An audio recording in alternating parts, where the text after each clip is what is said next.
আসসালামু আলাইকুম। সবাইকে জানাই ঈদ মোবারক। দর্শক, ঈদের আনন্দ সবাই সবার সাথে ভাগাভাগি করতে সবাই কিন্তু ব্যস্ত, চলে যাচ্ছে যার যার দেশের বাড়িতে, যার যার আত্মীয় এবং আপনজনের কাছে মানুষ চলে যাচ্ছে।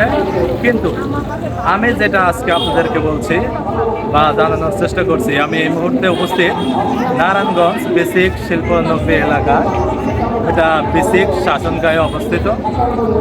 এইখান থেকে আমি আপনাদেরকে যেটা জানাবো আর কি, আপনারা জানেন যে নারায়ণগঞ্জের মধ্যে বেসিক এলাকায় একটি বিশাল বড় এলাকায় মোটামুটি 350 থেকে 400 গার্মেন্টস আছে, নিটিং শপ দিয়া।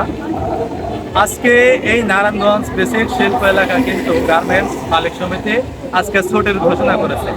ছুটির ঘোষণা দেওয়া মাত্রই তারা কিন্তু বেতন দিয়ে ছুটি দিয়েছে।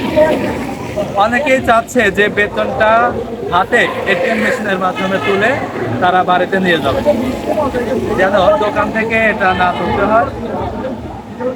যার জন্য আজকে সবাই উপস্থিত আছে এই ডাচ বাংলা ব্যাংকের সামনে। আর এই ব্যাংকের সামনে এসে আপনারা দেখতে পাচ্ছেন যে এখানে কিন্তু অনেকগুলো লোক এখানে জড়ো হয়ে আছে। কেন জড়ো হয়ে আছে আজকে সেটা যদি আমরা একটু জানার চেষ্টা করি। আপনারা জানেন যে এখানে সকাল 10টায় এটিএম মেশিন সব বুক করার কথা ছিল, কিন্তু হয়তো কোনো ত্রুটির জন্য তারা এটি করতে পারে নাই।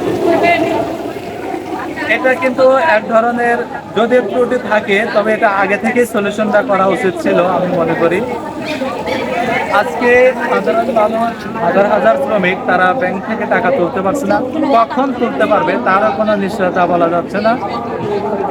কখনো বলছে 11টা 12টা, আবার বলছে 3টার দিকে আসবে, কিন্তু অপেক্ষার প্রহর কিন্তু শেষ হচ্ছে না। একদিকে যেমন অপেক্ষার প্রহর শেষ হচ্ছে না, অপরদিকে সময়ের মতো সময় চলে যাচ্ছে। এইখানে এই বেসিক 2 নম্বর গেটের মাথায় একটি ব্যাংক আছে, ডাচ বাংলা ব্যাংক। আরও একটি বেসিক 2 নম্বর গেটের মাঝখানে যদি ফকিরা গার্মেন্টসের সামনে একটি আছে, আমি দেখেছি যে ওখানেও হাজার হাজার লোক জমায়েত হয়ে আছে ব্যাংক থেকে টাকা তোলার জন্য, কিন্তু কোনোভাবেই তারা এই বেতনের টাকা তুলতে পারছে না।